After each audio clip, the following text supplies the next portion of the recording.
Thanks for tuning in again as we continue our study on the life of David. Um, we're into chapter 11 of 2nd Samuel now with David. And when you look at someone's life and people decide to write on someone's life, you would pick it like David. You would think David and Goliath is the first thing you think about a lot of times, and King David. And if you were writing a book today, that's where your book would have stopped. But that's not what God does, because God also records David and Bathsheba. David's great fall, great sin. It's chapters 11 and 12. We see David go and deal with his disobedience, his deception, and then God finally deals with discipline.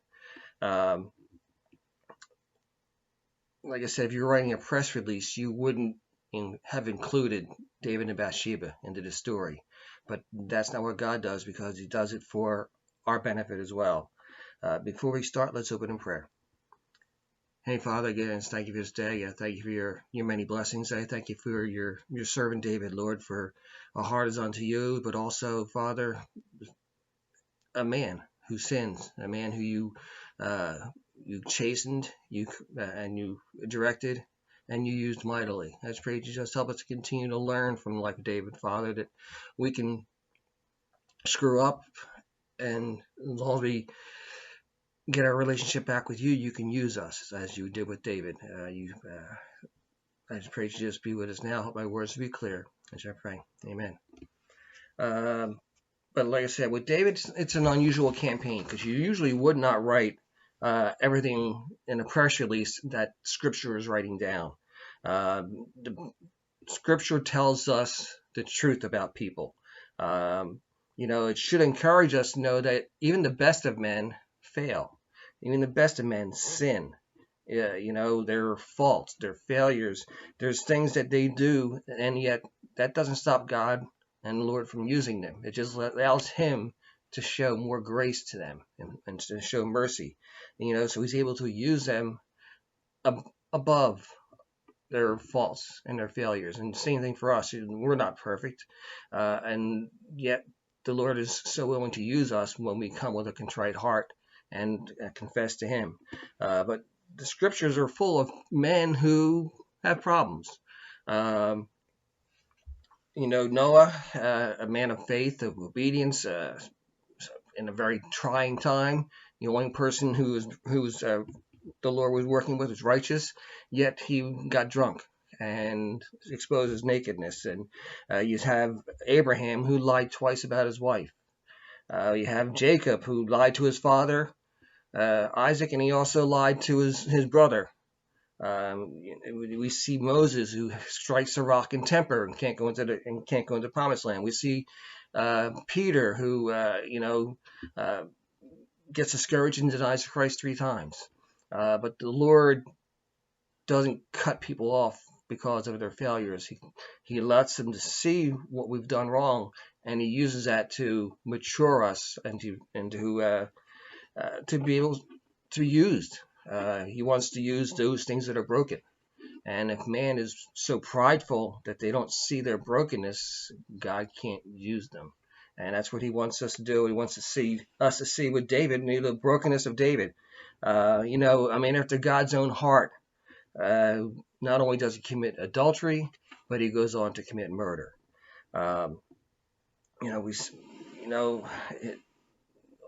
He was so desirous to cover up his sin that one sin led to another, and he didn't see any end to it until he was all, far as he's concerned, justified. But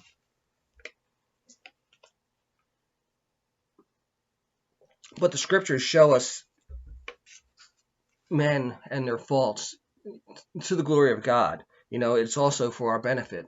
And we have the accounts in Scriptures of these failings and these victories. You see that the Word of God conceals nothing. We see that, contrary, it exposes all. And that is the way God is going to be with us, actually, in the judgment scene. Everything's going to be exposed. Everything's going to be there. So we need to see that he sees it as well. David acted as if God couldn't see what was going on. Same thing with Abraham when he lies. You know, they just act as if God's not seeing what I'm doing, and they don't realize the consequences for it. But in order for us to learn from David's fall, we need to approach this with a sober mind. We need to approach this from the spirit of meekness. Um, Galatians 6:1 says, "Considering yourself, lest you're also tempted." You know, this failing and the sins of David aren't exclusive just to David. Just because he was a king doesn't mean his sins are beyond what we can do. It's our heart, just like his heart, that can be deceived and can direct us wrongly. Let's start with 2 Samuel chapter 11, verses 1 through 4. And it happened in the spring, at the time when kings go out to battle, and David sent Joab and his servants and all with him and all of Israel, and they destroyed the sons of Ammon and besieged Rabha, and David stayed in Jerusalem. And when it was evening came, David arose from his bed and walked around the roof of the king's house.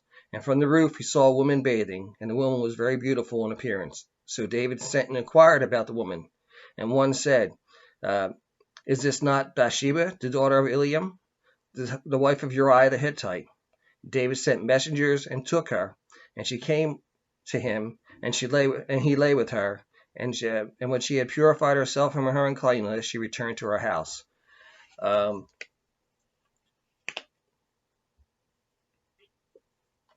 verse 1, we see at a time when kings go to battle, but David stayed in Jerusalem.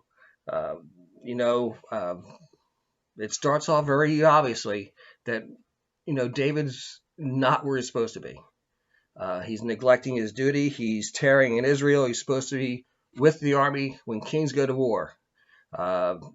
Basically, this means it's probably springtime, when the winter is there and it's too muddy to be going into battle. But in the springtime, things dry out. It gets easier for the chariots. It's easier for the men. That's when they go to wars in springtime. But David decides to tarry in Jerusalem. You know, when we neglect our duty, we are allowing temptation to have an access into us, and that's what David does. And David has seen. We'll see it here. He's not where he's supposed to be, having idle hands, as it were. It's a thing that Satan loves to use. You know, it's not a small thing to neglect the responsibilities that we have, to neglect the duties that the Lord has given us, you know. And what is he doing it for? For the desires of his own self. It's his desire to have some leisure, his desire not to go, but, you know, he puts his desire over what his duties are. And a lot of Christians will get in trouble when we decide, you know what, I've done enough, I need a break.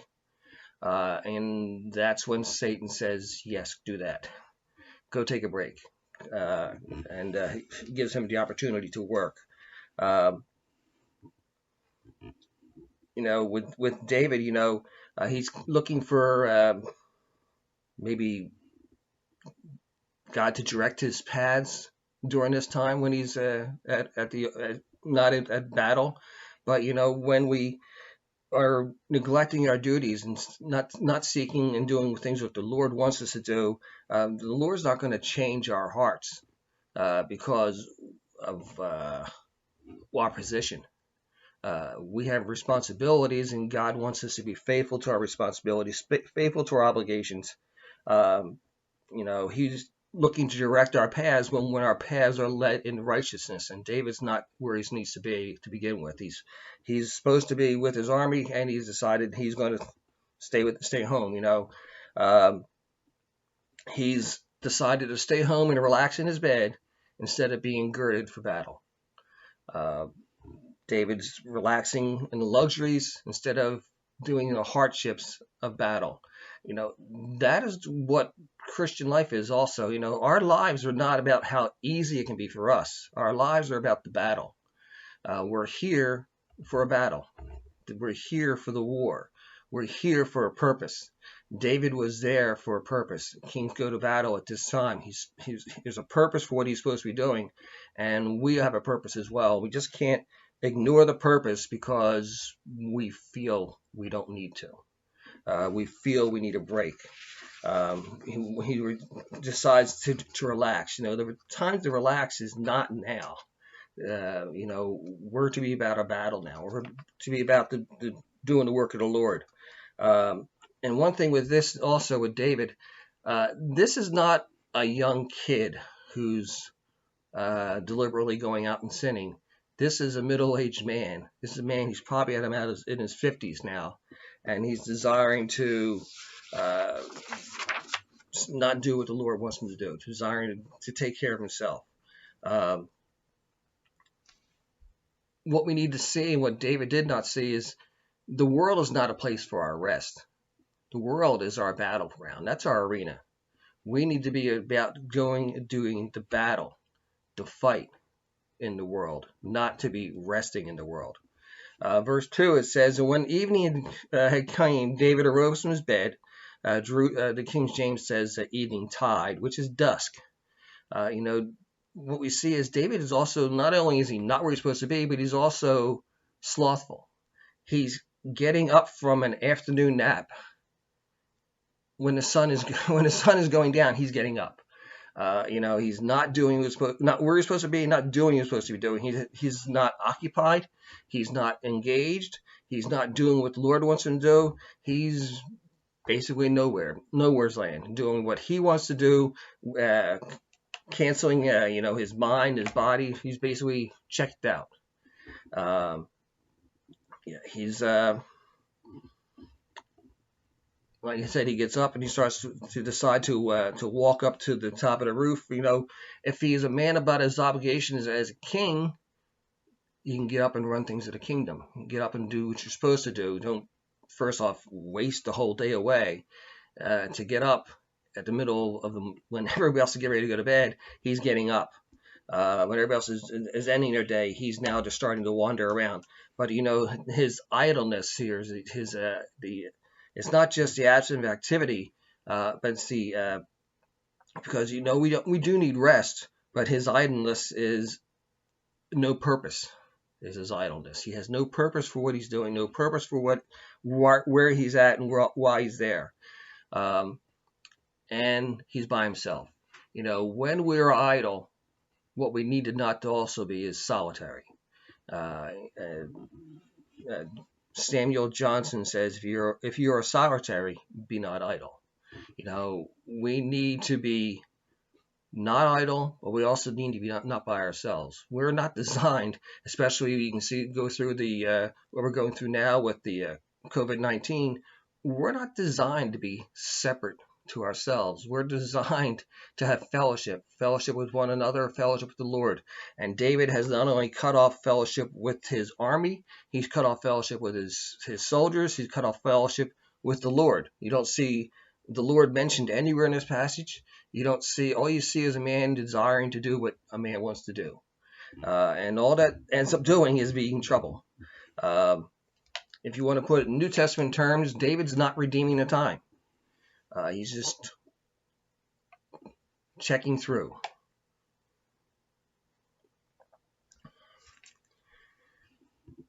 Next thing you also see is David starts to have wandering eyes. He goes up to to his roof and he sees a beautiful woman who's bathing on her roof. He has wandering eyes. Psalm 119:37, it says, "Turn away my eyes from looking at vanity, and revive me in your ways."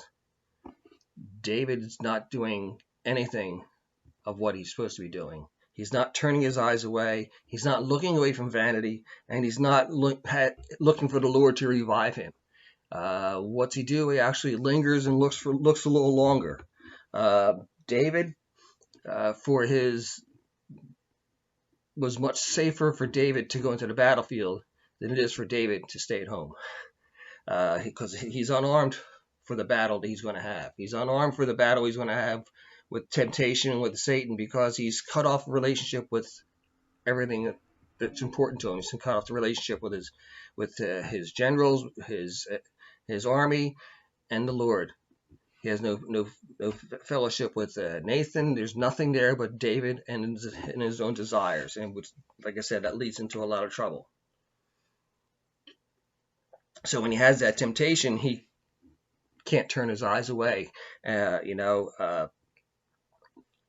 if he had prayed this for the Lord to do that, David is deliberately making steps so that he creates his own trouble.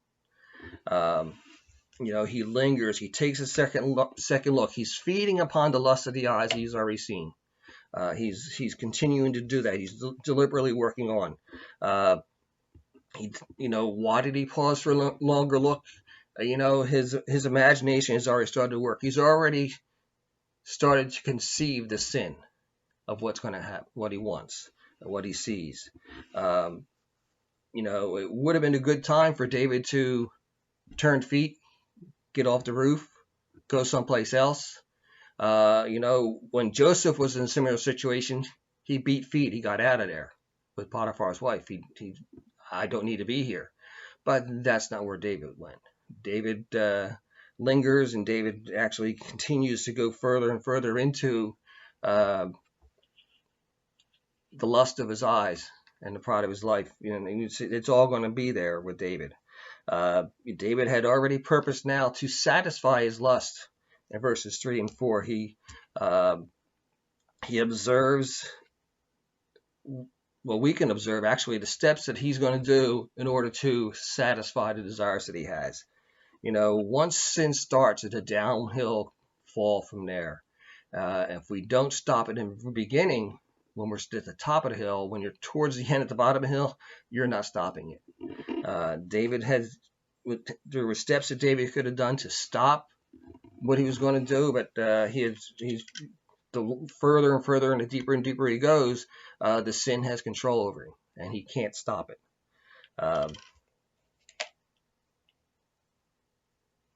Remember, when David was taken to be king, one of the requirements of king was to read the scriptures daily.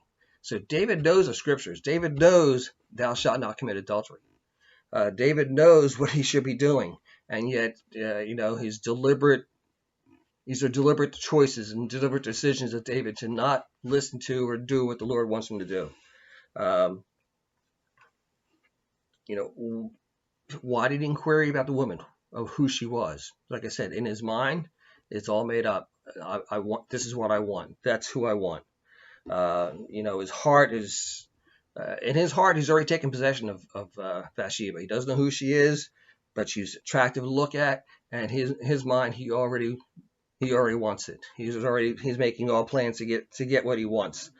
He's anxious for the rendezvous with her. Like I said, the sin has the eyes have started, the mind's going with it, and he's unarmed to battle against it, because, like I said, he's solitary by himself.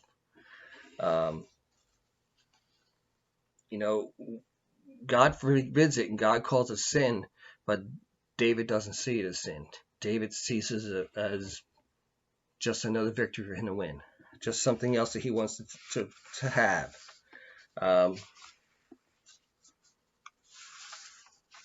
Excuse me. David gets the information back from the inquiry about who is this woman.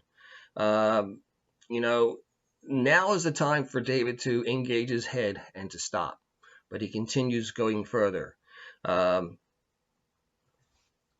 He knows not to commit adultery. He knows Exodus 20:14, and now he's considering. He knows who she's a daughter of.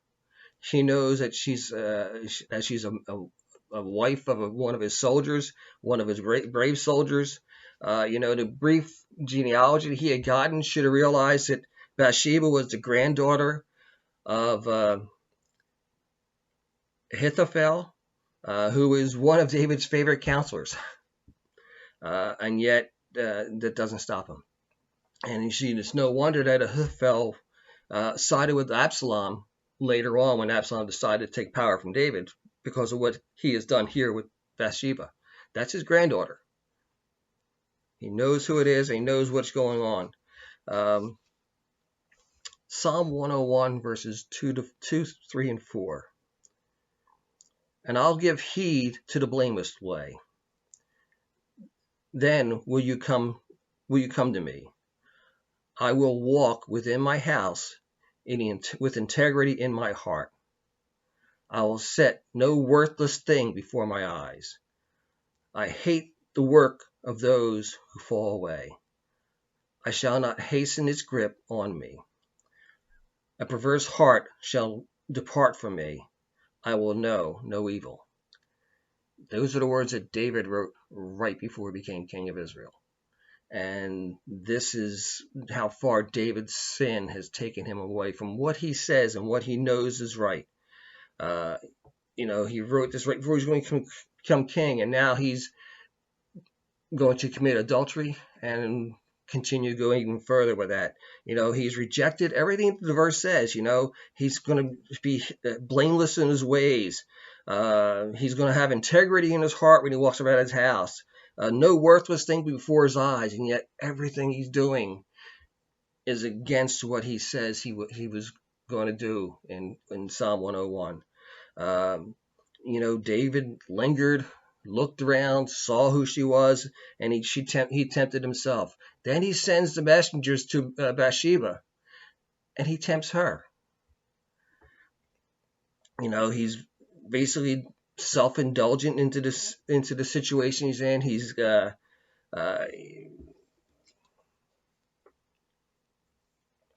given full freedom to his desires. He doesn't see any. There's no discipline, which is what he said in Psalm 101, that he was going to discipline the perverse heart. He was not going to have no evil in his ways.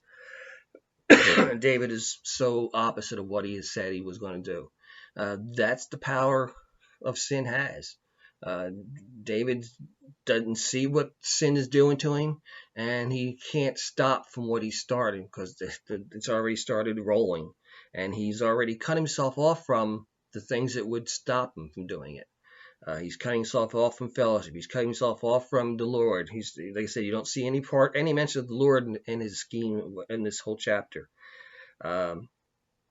His careless eyes, allowing his eyes to go and wander, allowing his mind to wander. He has the lust of the eyes, not the lust of the flesh. And later on, we're going to see the pride of life come in play. Verses 5 through 13. And woman conceived, and she sent and told David, and said, I am pregnant. And David sent to Joab, saying, send me Uriah the Hittite. So Joab sent Uriah to David, and Uriah came to him, and David asked concerning the welfare of Joab and the people and the state of the war. And when David said to Uriah, go down to your house, wash your feet, and Uriah went out of the king's house, and then the present from the king was sent out from him after him. But Uriah slept at the door of the king's house, and would not with all the servants of his lord, and did not go to his house. So when they told David, saying, Uriah did not go to his house, David said to Uriah, why have you not come from a long journey? Why did you not go down into your house? And Uriah said to David, the ark and Israel and Judah are staying in temporary shelters, and my lord Joab and his servants and the servants of my lord are camping in the open field. Why should I go into my house and eat and drink and lie with my wife?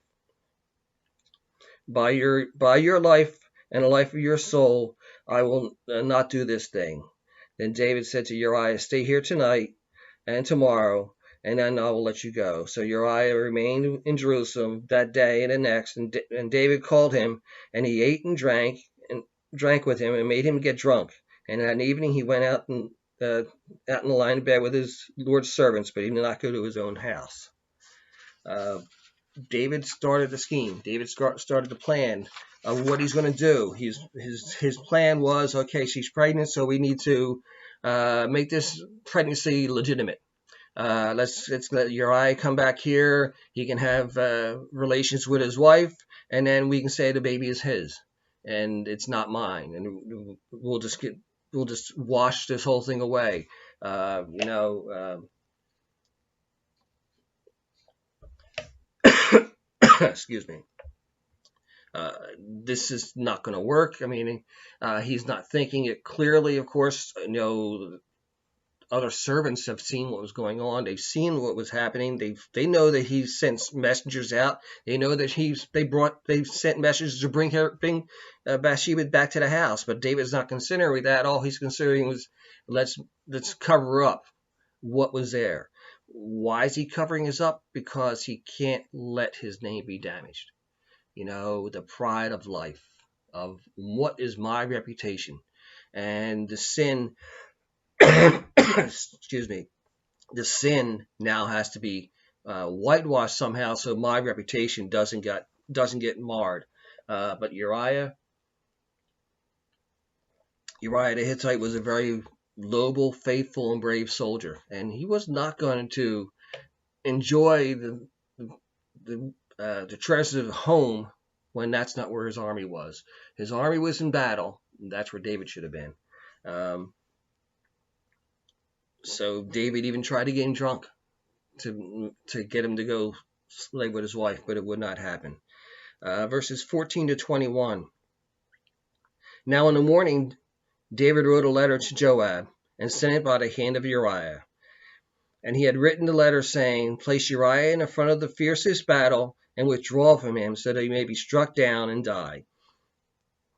So it was, Uriah kept watch of the city, and when he put Uriah in the place where he knew where there were valiant men, the men of the city went out and fought against Joab, and some of the men of Israel, along with David's servants, fell, and Uriah the Hittite also died. Then Joab sent a report to David of all the events of that war. He charged the messenger, saying that when thou finished telling him all the events of the war to the king, and it happens that the king's wrath rises against you, and say, why did you go near the city and to fight? Why did you not just shoot let them? Why would they shoot from the wall? Who struck down Abimelech and Jeburseth? Did not a woman throw the upper millstone on him from the wall, and he died at Thesbus? Why did you go near the wall? And then he said, your servant Uriah the Hittite is also dead. In utter frustration of not getting Uriah to cover up David's sin, David now decides to get rid of Uriah. He's going to have Uriah take the note himself to Joab and tell Joab to put him at the fiercest part of the army of the battle and then pull back, exposing him to let him die. Not only did Uriah die, but others died with it. This is not just one murder that David's doing, but there's murder of others, innocent people that actually they're all innocent. The only one guilty is David and Bathsheba here. But his mind is all set up that he has to protect himself at all cost, and that the cost of others is not a problem. His eyes, he has to protect himself. But where did this all start? It started first with the lust of the eyes. He commits adultery with Bathsheba, and then he's prodded by the pride of life. He has to protect his name. How often do we not want to admit sin, admit when we screwed up, admit to others and to the Lord that we have a problem? David could not and would not do any of that.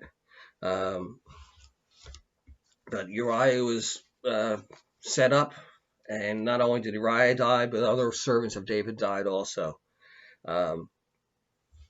So what you see is David is adding sin onto sin, and he's so callous he doesn't see it. Because that's what sin does to us. The more deeper we get into sin, the more callous we become to sin, and to us, sin isn't sin anymore. And that's what it was with David. Sin wasn't sin anymore because he was so deep into the evil that all he can do is preserve himself, and at any cost. And the cost of, like I said, this time was Uriah and other soldiers as well. You know, he would rather shed innocent blood than to have something go against his good name.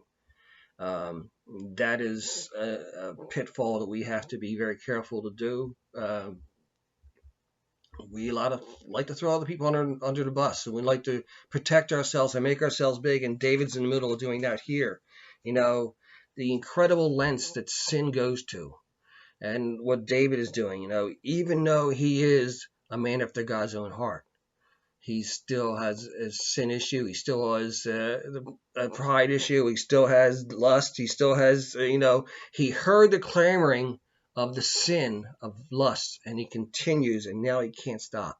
So now it's going from lust to adultery to murder, uh, continuing on with the uh, deadly progression that sin will give us.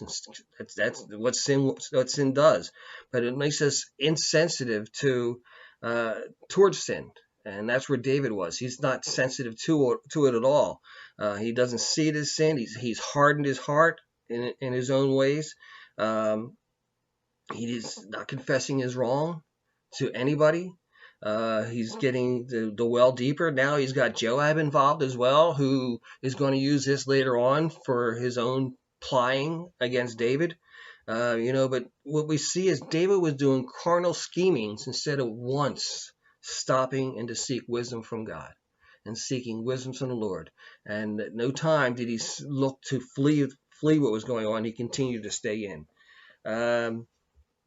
Verses 22 to 27. And so the messenger departed and came and reported to David all that Joab had sent him. And the messenger said to David, the men prevailed against us, and they came out against us in the field, and we pressed them to the entrance of the gate. Moreover, the archers shot at your servants from the wall, and some of your king's servants were dead, and the servant Uriah the Hittite is also dead.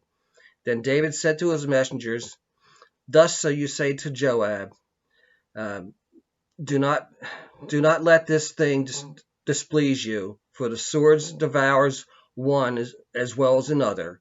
Make your battle against the city stronger and overthrow it. And he's so encouraging. And then, and when the wife of Uriah heard that Uriah had her husband had died, she mourned with her husband.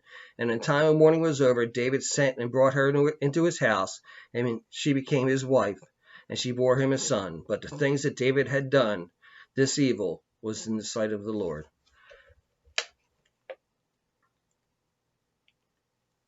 David's response was predictable.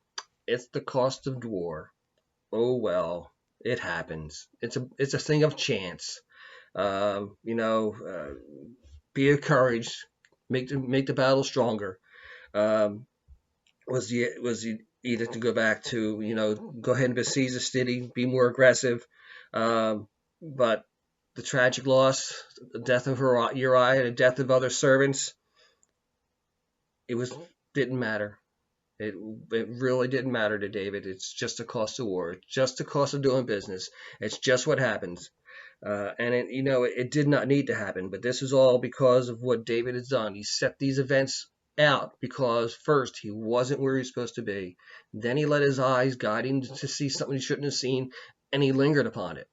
Not only did he see it once, he just said, I've got to go get that. And he inquires about it and continues to make every step necessary to take care of his own desires. James 1:13 through 15. Let no one say when he is tempted, I am tempted of God. But God cannot tempt by evil, but by himself does not tempt anyone. But each one of us is tempted. He is carried away with his own lust and enticed by his own lust. And when the lust has conceived, it gives birth to sin. And the sin is accomplished, it brings forth death. Those verses we just seen lived out in David's life. It perfectly describes what he's done. David's desires were activated by his sight. He failed to curb that sight. Those desires conceived sin, And he went and had, his imagination went wild. He conceived the sin. He surrendered to the sin, and eventually it led to the death of Uriah and the death of others in that army as well. All because he was tempted and he didn't turn away.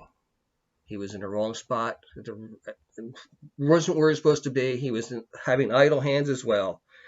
Romans 16:19. So the report of your obedience has reached to all of us. Therefore, I'm rejoicing over you. But I want you to be wise to what is good and innocent to what is evil. That's not where David was. David knew what was good, but he could not be innocent to what was evil because he let himself be directed by desires of his eyes, desires of his flesh. Christ told his disciples in Matthew 26:41, keep watching and praying, for you know that, sorry, it's crooked. Keep watching and pray that you may not enter into temptation, for the spirit is willing, but the flesh is weak. Watch and pray. David wasn't being very watchful. He wasn't being very aware of sin. He wasn't aware of the beginning of sin. It wasn't the lust that he had for Bathsheba. He didn't see sin as sin in the very beginning and call it off as that way. We also see the seriousness, the refusal to correct what's wrong. And that's what David did. He didn't correct it. We see that, there is no security in having years of past communion with the Lord. It doesn't safeguard us against temptations when we are careless and disobedient to his word in what we're doing with the present. And that's where David was also. We also see how fickle man's heart is. David, the one who wept when he cut off Saul's garment, now schemed and planned murder of Uriah. And where his heart has led him, because sin has hardened it. It's frightening the length that pride will go in order to maintain its reputation. And we also see with David, now we don't, in our lives, we won't have someone killed. We don't have that power, nor will we do that. But we would find a way to kill someone else's reputation as opposed to letting our reputation be soiled. Because of our own pride. We also see the callousness of the conscience, because it's been disregarded, as you see with David. It's sin upon sin, evil upon evil. And deeper and deeper he goes, and he doesn't see anything wrong. In his mind, he's actually gotten away with it. But the Lord, at the very end, says he did evil in the sight of the Lord. The Lord sees it all. And we had the same thing with us. When we have a problem with sin, we need to do what it says in James. We need to see the sin. We need to either confess it, go away from it, go have fellowship. There's steps we need to do. But David's biggest problem was when he was at Jerusalem, when he should have been at war. He put down his armor. We've been covering in Ephesians 6, the armor of God. We need to take up that armor, because without that armor, we're vulnerable to the attacks of Satan. We're vulnerable to the attacks of loneliness. We're vulnerable to the attacks of idleness. We're vulnerable to all those things happening to that. It won't happen to maybe in the degree as David did, but we're vulnerable, and we need to see that we need to not be putting down our shield, not putting down our armor, to stay in, that we are in this arena, not to have joy in this arena, but to be battling in this arena. The world is a battlefield for us. It's not our home. Our home is with the Lord. We'll have plenty of time to rest with the Lord and have true rest, as opposed to taking false rest as David did. Thank you. Next week we'll get into David's discipline. Thank you.